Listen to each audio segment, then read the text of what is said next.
Vamos aqui partir para um tema interessante aqui, que é esse tema dos advogados, certo? Uhum. Vamos aqui puxar por um vídeo, e aqui a gente levanta esse tema para a gente fazer essa relação do vídeo com o material que você também publicou no seu blog e essa relação de advogados e juízes, né? Vamos lá. Correto. Entendi. O senhor tem como é o nome do senhor, doutor? Carlos Firmino. Carlos? Firmino. Doutor Carlos Firmino, que está aqui presente aqui no fórum. É o seu advogado? Correto, isso mesmo. Pronto. Eu vou agora lhe fazer perguntas sobre a acusação que existe contra o senhor. De agora em diante, o senhor não é mais obrigado a responder a nenhuma pergunta, porque a lei lhe assegura o direito ao silêncio, certo? Entendi. Então, o senhor pode não falar nada, ou o senhor pode se recusar a responder uma pergunta, é um direito seu, e isso não lhe prejudica. Certo? Entendi. Excelência, ele responderá somente as perguntas da defesa. Não, isso não pode. Os tribunais superiores Não pode, admitem um não, silêncio não pode. parcial. Ou ele exerce o direito ao silêncio completamente, Excelência, ou ele exerce o direito ao silêncio completamente, certo. ou então ele Vossa vai Excelência responder não as vai perguntas do permitir? juízo e do Ministério Certo, mas eu preciso formular um requerimento, eu queria que a Só senhora me formule seu assegurasse a requerimento. palavra, Pronto. certo? Eu posso começar? Não, você não pode começar porque quem interroga é o juiz. Não, eu quero formular um requerimento. Ao final, o senhor formula seu requerimento. Ao final do interrogatório, o senhor formula seu requerimento. Vossa Excelência é contrária à jurisprudência dos eu sou tribunais contrária. superiores? Não, nada disso. Ou ele exerce o direito ao silêncio, Não, ele não Excelência. pode escolher responder as perguntas da defesa. Inclusive, Ou o ele responde- STJ tem decidido Eu já reiteradamente. disse ao senhor que ou ele exerce o direito ao silêncio por completo. Ele tem direito ao ou silêncio ele- parcial, Excelência. Não, ele não vai responder. É uma opinião da senhora, mas os tribunais. Eu sou juiz e eu tenho que É a opinião da senhora, Vai, e os tribunais superiores. Os tribunais. Eu não tenho medo de grito, Excelência. Interrompa a gravação. Não, Agora, eu não tenho a medo de audiência está grito. encerrada. A audiência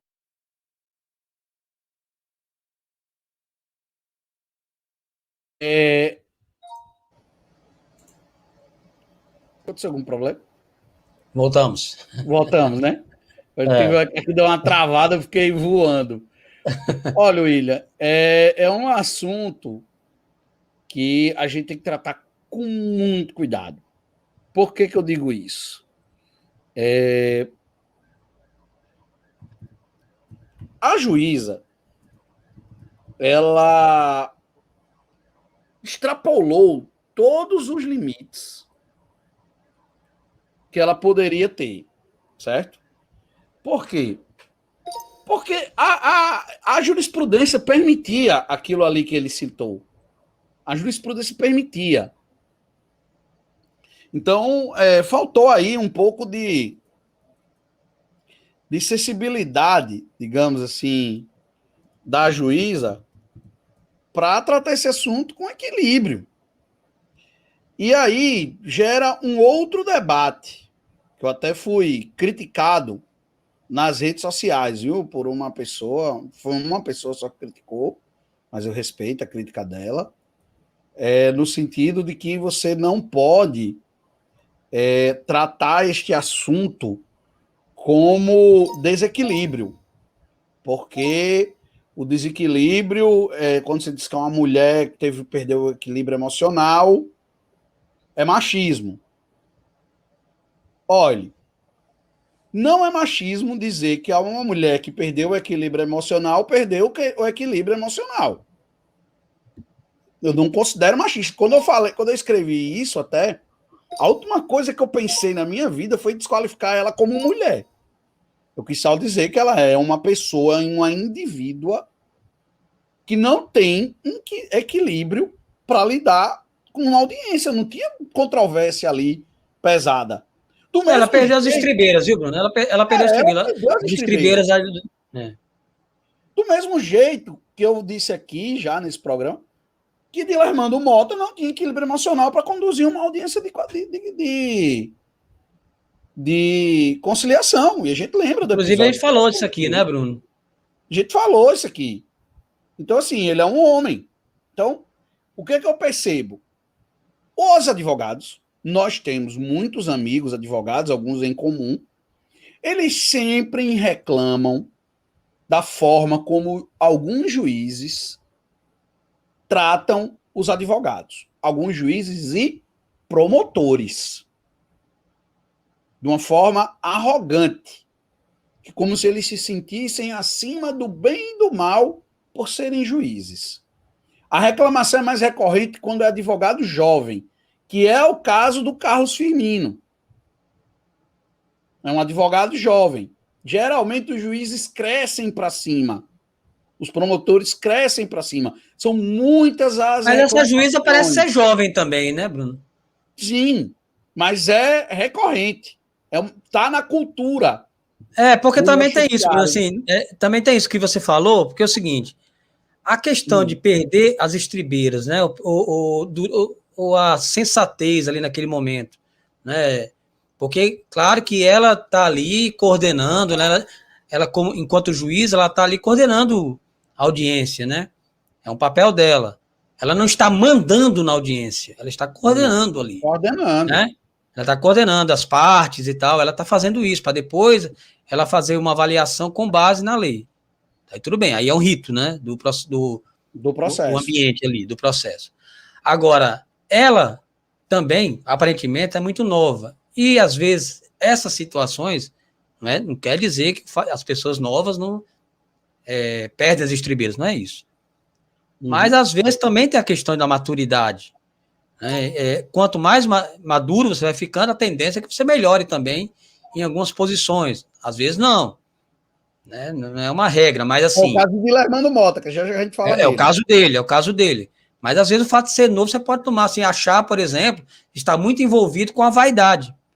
Né? E achar que você está num cargo superior, digamos, ao do promotor e ao do advogado. Quando na questão judiciária são atividades equivalentes, cada uma com a sua atribuição.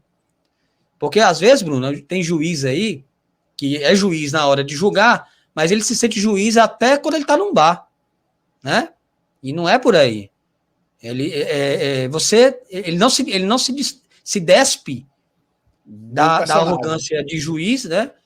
E em qualquer lugar ele se acha, ele é juiz. As famosas carteiradas, né, Bruno? Você sabe com quem você está falando, né? Acontece também isso aí, é muito comum. Mas aí, quando é no próprio ambiente, né, Bruno? Quando você está ali, tanto promotor como advogado e como juiz, em igualdade de condições, ele se acha mesmo, muitos deles se acham superiores, né? Agradecer ao Júnior Soares e também ao João Moraes, se tornaram membros do canal aí. Quem puder, gente, se tornem membro, apoie o Jornalismo pela Democracia. Bruno. Deixa eu concluindo o meu raciocínio.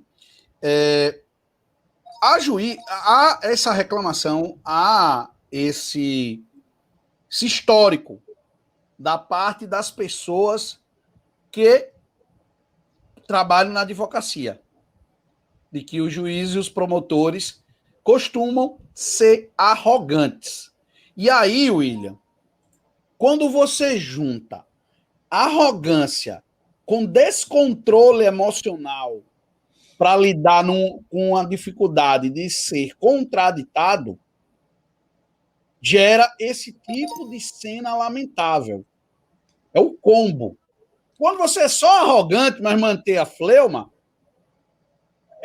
rende um tipo de fato. Quando você é arrogante e não tem um equilíbrio emocional para dar conta da tensão da audiência, gera esse aí. Quer ganhar no grito, né, Bruno? Ela quis se impor no grito, ela quis intimidar o advogado, ela estava errada. O que o advogado estava dizendo, o Carlos Firmino, está baseado numa jurisprudência, ele cita a jurisprudência. E ele mantém o controle. Parabéns, inclusive, ao advogado, por manter o controle. Nem sempre dá para a gente manter o controle emocional. Nem todo mundo está num dia bom. A juíza deu azar. Foi filmado. Viralizou. E ela vai responder a pelo menos um chamado na corregedoria do TJ. Agora, qual é e ela era dona da bola, né? Assim, ó, se eu não jogar, eu levo a bola, né? Foi isso que ela fez. Encerra a sessão, né? Pois é. E aí, vai para a corregedoria. Diga quem é o corregedor. Desembargador Dilermando Mota, aquele que rodou a baiana, perdeu o equilíbrio, se descontrolou na audiência de conciliação, que foi, acho que foi ano passado essa audiência, ou foi no começo desse ano, que estava naquela confusão. Fátima fazia um decreto, Álvaro fazia outro, não tinha que fazer audiência de conciliação ali. Simples. Por que não tinha que fazer audiência de conciliação? Porque a jurisprudência do STF já tinha estabelecido decretos concorrentes para prevaleceu mais restritivo. E o de Álvaro era mais leve. O de Álvaro era mais leve, né? Era menos restritivo. Então prevaleceu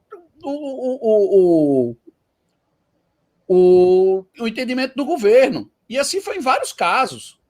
Todas as vezes que teve essa birra de Álvaro Dias com Fátima, a gente dizia que vai prevalecer o de Fátima. Chegava lá em Brasília, prevalecia. E Fátima, até alertei na época, ela caiu numa arapuca política. Porque ela chegou lá e estava todo o circo armado para constrangê-la. E Dilermando, ele estava claramente pró-Álvaro na conciliação, mas ele sabia que a lei estava do lado de Fátima, tanto que quando ele decidiu pró-Fátima, porque ela estava com a razão, mas ele queria dar um drible nessa história para favorecer a Álvaro. Então, quando ele viu que a governadora não ia ceder, porque a governadora estava com a razão, do ponto de vista legal, ele perdeu o equilíbrio. Gente, ele gritou com uma governadora, ele gritou com um procurador. Ele perdeu o equilíbrio emocional, ele se escabelou lá. Foi, sei lá, constrangedora. Olha, eu não gosto nem de lembrar assim, porque é lamentável. Um cara como ele, que já viveu esse tipo de coisa no passado, para quem não sabe, ele é o desembargador da história do gordinho da Mercato, e ele não aprendeu a lição que o William tinha falado aí, que o amadurecimento. Ele não aprendeu. Ele levou um baile da vida, mais uma vez. Pegou super mal, foi super criticado pela postura dele, na forma de conduzir a audiência. Ele parecia mais um advogado de Álvaro Dias do que um magistrado que estava ali para fazer o meio de campo. E agora ele é o corregedor que vai tratar desse caso. Gente, ele vai ter total empatia com a juíza. Vocês têm alguma dúvida de que ele vai ter empatia com a juíza? Ou será que ele fará uma autocrítica e vai puni-la após fazer a autocrítica? Porque o caso dele já era para ter ido para o CNJ. O caso dela é CNJ também. E que a OAB, que entrou com a representação na corregedoria, não deixe esse assunto morrer na possível derrota que terá aqui no plano local. Que ela leve isso até o último caso. Porque a gente não pode mais ver esse tipo de coisa, o William, ficar na nota de repúdio. A gente tem que parar com isso, a gente precisa evoluir como sociedade. E algumas coisas, algumas brigas precisam ser compradas para a gente evoluir como sociedade. Então, minha total solidariedade ao Carlos Firmino. Um abraço para você, você acompanha o nosso programa. Tô com você e não abra, a juíza está errada. É muito fácil, William, ficar do lado mais forte. Difícil é ficar do lado mais fraco. Mas ali não tem lado. A questão ali, Bruno, que ali não tem lado forte e fraco, não. Tem. O lado forte é o da juíza. Não. Ela que tem o controle. Como você mesmo lembrou, ela encerrou. Não, é porque ali, naquele ambiente ali, todos são iguais. Ali não tem forte ou fraco. Né? Mas o poder da juíza é muito maior que o poder do advogado. É isso que eu estou dizendo. Não, na verdade, ela ali, o papel dela, Bruno, ali naquele caso ali, ou em qualquer outro, é mediar as partes e ela tomar uma decisão com base na lei. Agora é o seguinte, isso no mundo ideal, tá certo? No mundo ideal, eu concordo com você. No mundo ideal. Agora, só que é o seguinte, nessa situação aí, dela e do advogado, Carlos Firmino, a juíza, ela extrapola essa atribuição dela de juíza e passa a impor a ela uma aura, né, divina que ela não tem e não pode exercer na hora da audiência. Então, ela, quando vai tomar decisão, ela não pode impor ali a sua subjetividade para além da lei, né? Mas considerando também que tanto o promotor quanto o advogado também são iguais ali no andamento do processo. Porque uma lei, nesse caso, uma audiência daquela não se faz só com o juiz, como também não se faz só com o advogado, e nem só com quem acusa, com o fiscal, com o promotor, no caso. Mas, assim, no caso dela, que ela extrapolou a atribuição dela. Ela abusou do poder dela. Abusou. Ela achou o seguinte, eu posso decidir aqui pela lei, mas eu posso, eu estou dizendo hipoteticamente, eu posso decidir pela lei, mas eu posso simplesmente também justificar a lei para colocar o que eu acho. Então é o seguinte, eu acho isso e vou tentar colocar ali algum artigo, alguma coisa que se adapte ao que eu penso e acabou. Entendeu? Pode ser assim também. Essas coisas acontecem, né? As coisas acontecem. É por isso que a gente imagina, Bruno, que a gente imagina que o poder está com o juiz. Aí por isso que a gente imagina isso. Porque ele coordena, ele que abre ali, né, a audiência e tal. Mas, no mundo ideal, e até mesmo dentro da organização judiciária, estão ali em pé de igualdade. O juiz não é mais do que ninguém ali. Como o advogado também não é mais, nem o promotor, né? Mas, claro que o cara tem a capacidade de dizer, não, eu vou decidir aqui com base na lei. Se eu sou arrogante, eu soberbo, eu vou dizer assim, eu vou botar aqui o que eu acho, entendeu? E vou colocar apenas uma lei para florear. Pronto, entendeu? Pois é, eu volto a estacar ao início. Você falou aí, no plano teórico. No plano prático, o poder da juíza é maior que o do advogado, porque ela vai ter o poder... No plano do ideal, né, Bruno? No plano prático, é ela que vai decidir, ela que tem o poder da decisão, ela que conduz a audiência, ela decidiu encerrar porque foi contrariada. Então, assim, ela tomou o lado, porque ela foi para o confronto com o advogado. Ela não queria que o advogado exercesse as prerrogativas dele e do cliente. O direito do cliente foi violado. Então, ela tomou um lado ali naquela hora. Então, é por isso que eu estou dizendo, o lado mais fraco é do advogado. O advogado, ele... Você já viu... a gente lembra agora a história de Sérgio Moro com os advogados de Lula. Sérgio Moro estava se combinando com o Deltan Dallagnol, ali ficou tendo um lado mais forte e um lado mais fraco. Porque... Não, ali, pronto, você citou esse caso que é emblemático, porque é o seguinte, ali... O juiz tomou lado. Não, ali, exatamente, o juiz tomou lado e ali já Lula não teria a menor chance. Ali não tem questão de justiça ali. Ou seja, usou um ambiente judiciário, de justiça, mas o cara ele estava com finalidades políticas. Aí a gente já percebe que Lula ali, mesmo se submetendo a todo o rito da justiça brasileira, Lula não teria a menor chance. Foi preciso, né? Era dele. O lado mais fraco era dele, porque aí é a mesma coisa da juíza. Moro extrapolou a atribuição dele. Ele extrapolou. Pois é. Então, quando ele extrapola, então é o seguinte, meu amigo, eu posso colocar lá. Mas, mas é claro, mas no final das contas, a situação se inverte. A situação se inverte. Porque Lula não apenas mostrou, o advogado teve mais poder no final. No final da história, né? No moral da história. O advogado Zanin conseguiu provar que Lula mas olha o curso que ele conseguiu. Que Lula era inocente e todos os julgamentos de Moro eram viciados. Hoje Moro é um juiz ladrão, né? Conhecido como ex-juiz ladrão. E quem venceu na história foi o advogado. Então, o poder no final aí, Bruno, se sobrepôs ao advogado. Porque eu digo assim naquele ambiente, poderia que o juiz poderia cantar de galo, né? Tô cantando de galo aqui porque eu estou aqui num ambiente que eu estou coordenando. Mas no final do processo, quem ganhou foi o advogado. Né? Olha, calma. Você está cortando aí. Você pegou o começo, mostrou o final. Tem um meio. No meio disso, Lula ficou 500 dias preso. Foi impedido de disputar a eleição. O advogado perdeu o recurso na segunda turma do TRF4, perdeu recurso no STJ, porque os juízes foram corporativistas com o Moro, nos dois casos. Isso. Ele só ganhou no STF porque teve a Vaza Jato.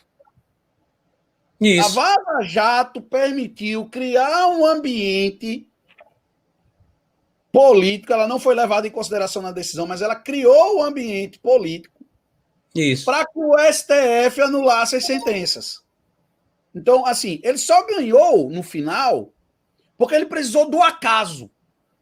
O acaso foi a Vaza Jato. Eu não estou discordando de você, não. Inclusive, a Daiane do Prata dizendo, William, na prática a teoria é outra. Não estou discordando disso. Eu não estou dizendo que nessa audiência o juiz acaba cantando de galo. Ele canta de galo porque ele sobrepõe a atribuição dele. Porque ele é vaidoso, porque ele tem interesse político, porque ele é soberbo, porque ele é arrogante. Mas não é esse o papel dele. Ele não tem um papel de ser arrogante numa audiência para cima de advogado ou de promotor. Eu entendi. Eu concordo com vocês. Eu concordo com o que você colocou. Todo mundo igual. Agora, um advogado, ele sabe o papel dele também. Ele sabe que o juiz ali, não à toa, aquele advogado ficou o tempo todo batendo. Não, juiz, não é assim não, é seu achismo, sei o quê, entendeu? Não ficou calado, não. Eu não aceito o grito, não, né? Aquela coisa toda, né? Por quê? Porque ele sabe também o papel dele ali. Né? Agora, só que a juíza, como ela está coordenando, ela quis cantar de galo, como foi o caso do Moro. E tanto juiz que é assim. Agora, tem juiz que sabe, que fica na dele ali, cumpre o que tem que cumprir, o ritual, tá beleza, vou julgar aqui, acabou, pronto. Mas tem outros não, que são Deus, semideus, né? Como a Daiane colocou aqui. Pois é. Então, assim, o lado do advogado nessa história é o lado mais fraco. Dadas as circunstâncias de diferença de poder. O poder a juíza, ela está representando um poder do Estado, poder judiciário. O advogado, ele está representando um cidadão. Então, a juíza, ela representa o Estado que condena e absolve. Ela está ali como representante da parte do Estado que faz esse trabalho. E o advogado está ali para defender. Então, ela tem um poder muito maior na história do que o advogado. E é para ter mesmo. O problema é que ela abusou. Ela abusou da prerrogativa dela. Então, é isso aí. Mas, assim, a gente tem que entender isso. Voltando ao assunto inicial, minha total solidariedade ao advogado Carlos Firmino. Um abraço para você, amigo. E muita força, porque você deve estar muito triste, porque é muito chato passar por esse tipo de situação. Tenho certeza que para você foi uma péssima experiência. A Nádia Silva está dizendo, o Moro era altamente arrogante nas audiências, a maioria de seus pares, como também